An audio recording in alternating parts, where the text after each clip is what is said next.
여러분 안녕하십니까? 1월 26일 수요일 뉴스투데이 강원입니다. 대통령 선거를 앞두고 유권자의 선택을 돕기 위한 선거 기획 보도. 오늘은 윤석열 국민의힘 대선 후보의 강원도 공약을 살펴보겠습니다. 윤 후보는 규제 철폐를 통한 경제산업 발전과 교통망 확충을 강조했지만 아직 구체적인 구상은 발표하지 않고 있습니다. 허주희 기자의 보도입니다. 윤석열 국민의힘 대선 후보는 꽁꽁 묶인 규제의 빗장을 풀겠다고 거듭 강조했습니다. 정부 여당이 제시한 평화특별자치도는 제대로 실현되지 않고 있다며 경제에 초점을 맞춘 강원경제특별자치도를 설치해 규제개혁의 법률적 근거를 마련하겠다는 겁니다. 이를 통해 토지 이용에 대한 권한을 과감하게 강원도로 이전하겠다고 말했습니다. 강원도의 운명을 강원도 스스로 먼저 판단해서 책임질 수 있는 여건을 만들어 놓고 중앙정부의 지원은 이제 거기서 부족한 부분을 챙겨주는 그런 방식으로 생각을 하고 있습니다. 하지만 규제 완화는 지금 문재인 정부에서도 계속되고 있지만 수십 년 동안 기대치에 못 미치고 있다는 비판 여론이 높습니다. 각종 규제를 얼마나 어떻게 풀어주면서 현 정부와 차별화시킬지가 관건입니다. 광역교통망 완성도 핵심 공약으로 제시했습니다. 단선으로 추진되는 춘천 속초 고속화철도를 복선으로 검토하고 제2경춘국도도 조기에 착공시키겠다고 약속했습니다. 특히 예비 타당성보다 지역균형 발전을 고려해 수도권뿐만 아니라 영남 지역과도 접근성을 높이겠다고 공약했습니다. 강원도 역점 사업 중에 하나인 동해 북부선 같은 것들 저희가 더 빠르게 추진해서 좀 있으면 부산 사람들도 강원도에 스키 타고 등산하고 올 수 있도록 그렇게 만들도록 하겠습니다. 또 수도권 30분 내 서울 출근 시대를 위해 인천 송도에서 마석을 잇는 GTX B 노선을 경춘선을 활용해 춘천까지 연장하겠다고 발표했습니다. 하지만 이런 교통망 사업들은 사업 기간과 비용 측면에서 불확실성이 높습니다. 4차 산업혁명에 대비해 강원도 산업을 첨단 디지털화로 재편하겠다고도 약속했습니다. 춘천 호수권을 비롯해 환동해권과 태강지역권, 접경지역권과 동계올림픽권 등 5개 권역으로 나눠 첨단 전략산업을 육성시키겠다는 겁니다. 첨단화, 디지털화된 또 데이터화된 이런 산업으로 강원도 산업을 재편해 나가겠다는 것이 제 생각입니다. 국민의힘 강원도당은 큰 틀에서 7가지 공약을 중앙당에 제출했고 이 가운데 어떤 공약이 반영될지는 다음 달이 돼야 확정될 걸로 예상됩니다. MBC 뉴스 허주입니다. 더불어민주당이 강원도를 춘천권과 원주권, 동해안권으로 재편해야 한다고 주장했습니다.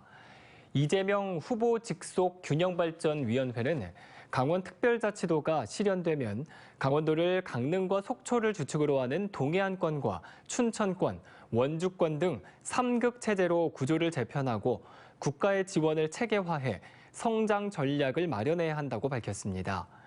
또 전국을 초광역권으로 재편하고자 하는 후보의 의지가 확인된 만큼 균발이 차원에서는 각 지역별 미래와 비전 설계에 더욱 힘쓰겠다고 덧붙였습니다. 최근 계속된 한파로 인해 북한강 상류 지역이 얼어붙으면서 얼음 위에서 낚시나 트레킹을 즐기는 사람들이 늘어났습니다. 그런데 얼음이 채 얼지 않거나 깨진 곳이 많아서 크고 작은 사고들이 잇따르고 있는데요.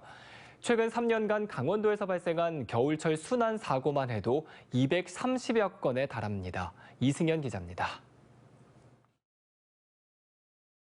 지난해 2월 양구 평화의댐 하류에서 차박을 하던 50대 남성이 숨진 채 발견됐습니다. 2019년에는 태백 하천에서도 50대 남성이 숨졌습니다. 이처럼 최근 5년간 겨울철 강원도 내 강이나 하천에서 발생한 순환 사고는 230여 건. 코로나19 영향으로 개별 관광이 늘어난 지난 겨울에는 106건이 발생해 2019년에 비해 2배 이상 증가했습니다. 119 구조대원들이 두꺼운 얼음을 깨고 다이빙 구조 훈련에 나선 이유입니다. 준비됐지? 가가. 14kg이 넘는 산소통을 등에 짊어지고 뛰어든 강의 깊이는 6m. 강 밑바닥까지 내려가 구조를 필요로 하는 사람이 있는지 살핍니다. 안전장비는 갖췄지만 호흡기마저 얼어붙는 강추위는 견디기 힘들 정도. 수온이 낮으면은 입에서 나오는 호흡 온도랑 수온이랑 차이 때문에 이 습기가 생겨서 호흡기 내부의 습기가 얼음으로 인해서 이 기능 고장이 발생해요. 물살에 휩쓸리거나 출구를 못 찾을 경우에 대비해 2인 1조를 이뤄 일명 짝줄을 연결해 호흡을 맞춥니다. 다른 편 얼음구멍에서는 물속 대원들이 길을 잃지 않도록 유도등을 비춰줍니다. 훈련받은 구급대원들도 겨울철 얼어붙은 강 주변에서 활동할 땐 단독 행동은 반드시 피할 것을 당부합니다. 그 얼음을 확인해 봤을 때 그 얼음 위에 물이 고여 있다든지 얼음이 살짝 녹아 있는 상태가 보이면 그때는 그 얼음 위에 들어가지 않으시는 게 더 좋겠습니다. 특히 이번 설 연휴 기간에는 강과 호수가 많은 강원도를 찾는 귀성객이나 관광객이 늘어날 것으로 보여 각별한 주의가 필요해 보입니다. MBC 뉴스 이승현입니다. 바르셀로나 올림픽의 영웅 황영조 선수의 고향인 삼척시가 육상팀을 창단하고 마라톤 도시를 만들겠다는 포부를 밝혔습니다. 마라톤 훈련에 적합한 지정학적 환경을 이용해 체계적으로 선수들을 육성하겠다는 구상입니다. 배연환 기자의 보도입니다. 여성 육상 선수들이 몸을 풀고 트랙을 계속해서 달립니다. 새로 창단한 삼척시청 육상팀 선수 3명이 추위도 잊은 채 훈련을 하고 있는 겁니다. 마라톤 한국 신기록을 3번이나 경신하고 바르셀로나와 애틀랜타 올림픽에 출전했던 김환기 씨가 초대 감독을 맡아 선수들 지도에 온 힘을 쏟고 있습니다. 삼척은 올림픽에서 마라톤에서 금메달 고장입니다.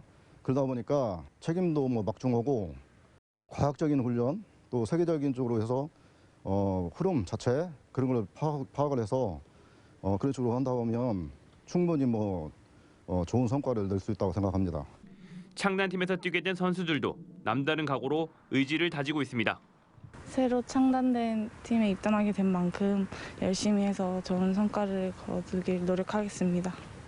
1992년 바르셀로나 올림픽 마라톤에서 금메달을 차지한 황영조의 고향 삼척시가 어게인 마라톤 도시 삼척을 목표로 육상팀을 창단했습니다. 따뜻한 기온과 고산지대, 백사장 등 최적의 지정학적 조건에서 체계적인 훈련을 통해 빠른 시간 안에 가시적인 성과를 낸다는 목표입니다.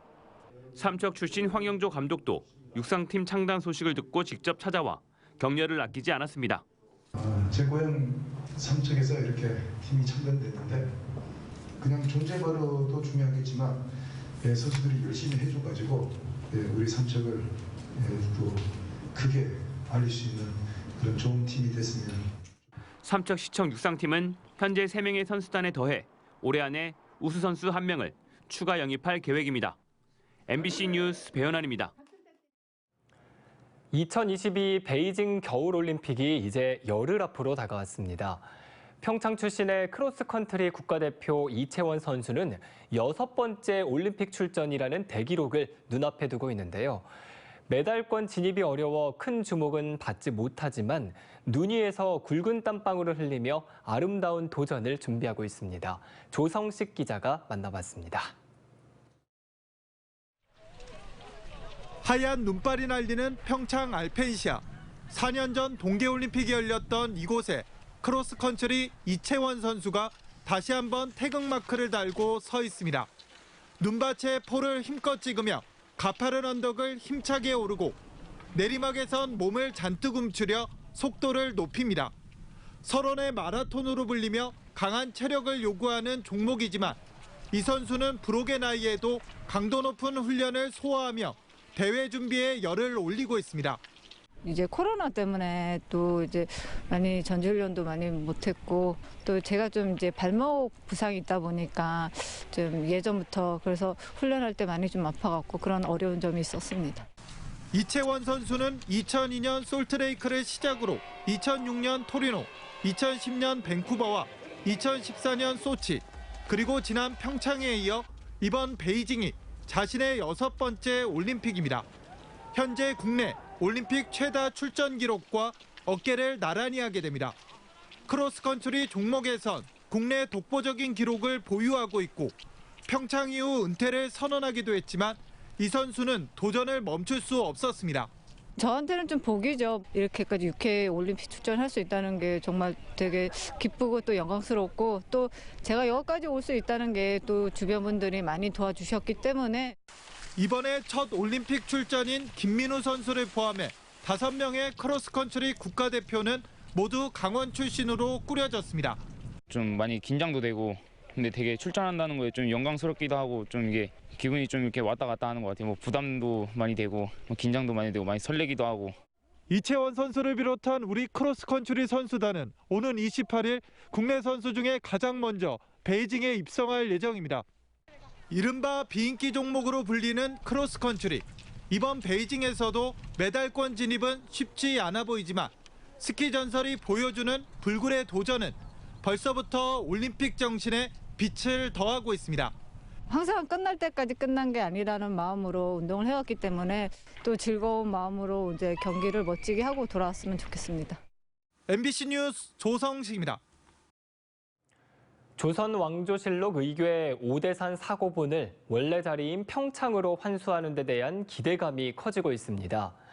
강원도는 최근 국회 문화체육관광위원회, 문화재청, 그리고 월정사와 만나 월정사에 가칭 국립조선왕조실록 전시관을 신설해 오대산 사고본을 옮기고 국가가 직접 관리하는 방안을 협의했다고 밝혔습니다. 이번 협의는 지난달 국회에서 63명의 의원이 발의한 조선왕조실록 의궤 제자리 찾기 촉구 결의안 채택이 유력해지면서 추진됐습니다. 월정사가 왕조실록 의궤박물관을 기부 체납하면 문화재청은 이를 국립조선왕조실록 전시관으로 전환해 오대산 사고본을 옮겨 국가가 직접 관리하는 방안으로 추진할 예정입니다. 강원도가 과학기술정보통신부 주관 지역 ICT 이노베이션 스퀘어 확산 사업 평가에서 1위를 차지했습니다. ICT 이노베이션 스퀘어 확산 사업은 지역 산업계 AI 교육 활성화와 AI 전문 인력 양성을 목적으로 하고 있습니다. 강원도는 춘천, 원주, 강릉에 교육생, 소프트웨어 개발자를 위한 인프라를 구축했으며 인공지능, 블록체인 교육과 프로그램 개발 등을 수행할 수 있는 AI 융복합 신기술 분야 특화 과정을 운영하고 있습니다. 그동안 인공지능, 블록체인 교육생 389명을 배출했고 55명이 관련 기업에 취업했습니다. 강원도는 이번 설 명절 연휴에 민자도로인 미시령터널 통행료를 유료로 정상 운영한다고 밝혔습니다. 이번 결정은 중앙재난안전대책본부가 코로나19 등 감염병 확산 방지를 위해 설 연휴 기간 고향 친지 방문 자제를 권고하고 명절 고속도로 통행료 무료화 정책을 지난 2년 전부터 유료로 전환하는 등 코로나19 방역 대책을 강화하는 데 따른 겁니다. 강원도가 관리하는 민자도로인 미시령터널은 지난 2018년부터 설과 추석 명절에 한해 통행료를 면제해왔지만 코로나19 발생 이후 통행료를 정상적으로 징수하고 있습니다.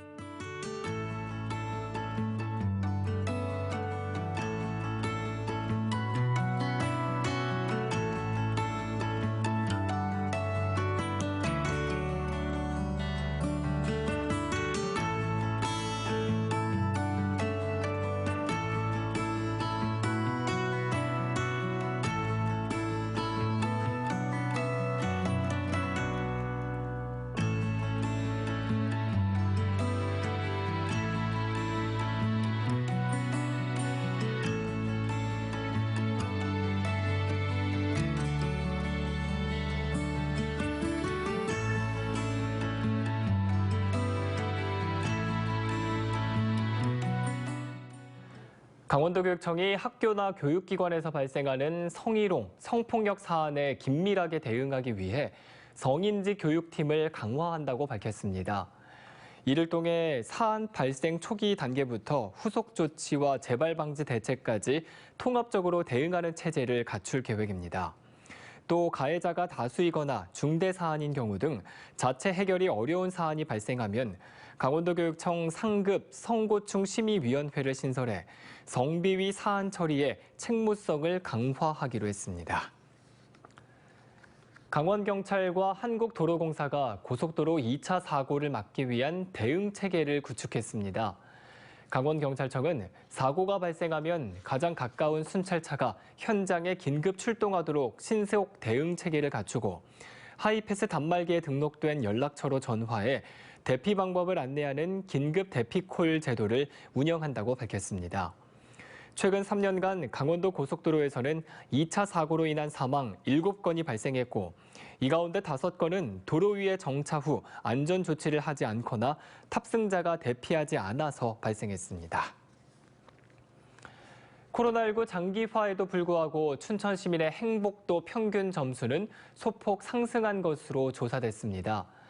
춘천시가 한림대에 의뢰해 지난해 10월 14일부터 한 달 동안 춘천 시민 1,027명을 조사한 결과 행복도 평균 점수는 3.33점으로 2020년에 비해 0.22점이 상승했습니다. 개인 행복 영역에서는 소득 만족도와 건강 상태 등이 개선됐고 생활 환경 영역에서는 문화와 예술, 여가의 생활 만족도가 높았습니다. 다만 일자리에 대한 만족도와 스트레스 수준 등은 다소 감소한 것으로 나타나 개선이 필요했습니다. 강릉시가 다음 달부터 외국인 근로자 지원센터 운영을 시작한다고 밝혔습니다. 강릉시는 외국인 근로자 지원센터의 설립과 운영에 관한 위법성을 확인해달라는 주민감사 청구에 따라 최근 강원도로부터 예비비 사용에 대한 감사를 받았지만 운영에 문제가 있는 지적은 없었다고 밝혔습니다. 강릉시는 현재 외국인 근로자 지원센터에 근무할 기간제 근로자 4명을 선발했으며 센터를 목적 외로 사용하는 걸 금지하는 조건에 따라 우려되는 문제들도 해소했다는 입장입니다. 이민년 검은 호랑이 해를 맞아 원주 역사박물관에서 호랑이와 관련된 특별 전시 호가 열렸습니다. 역사박물관 수집 유물 가운데 호랑이의 상징성을 재조명할 수 있는 청동 호랑이 무늬 거울과 산신도, 석호, 호랑이를 타는 인형, 민화 등 유물 30여 점이 전시됐고 원주의 대표 설화인 황무진과 호랑이의 그림과 원주시가 제작한 황효자와 호랑이 만화도 함께 전시됐습니다.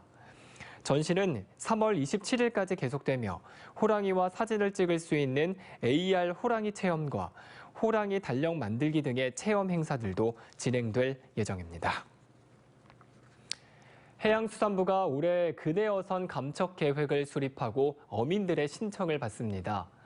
저인망과 트롤 등 어획 강도가 높거나 어업 경영 여건이 악화된 13개 업종을 감척 대상으로 지정해 다음 달 9일부터 23일까지 신청을 받을 계획입니다. 해수부는 감척 사업의 참여율을 높이기 위해 올해부터 근해어선의 폐업 지원금을 3년 평년 수익액의 100%까지 올리기로 했습니다. 하지만 여전히 감척 보상금이 실거래가보다 낮다고 느끼는 어민들이 많아 2019년 제2차 근해어선 감척 사업이 시행된 이후 도내에서는 신청자가 전혀 없는 상태입니다. 한국수력원자력이 도암댐 발전 방류를 재개할 움직임을 보이자 정선군 번영연합회가 반발하고 나섰습니다. 정선군 번영연합회는 성명서를 내고 도암댐 용도를 지난 2005년 국무조정실 결정사항에 따라 홍수조절용으로 사용하고 생태 안전성 등이 검증 안 된 수질 개선제 사용 계획을 즉각 중단하라고 촉구했습니다. 이상으로 뉴스투데이 강원을 마칩니다. 시청해주신 여러분 고맙습니다.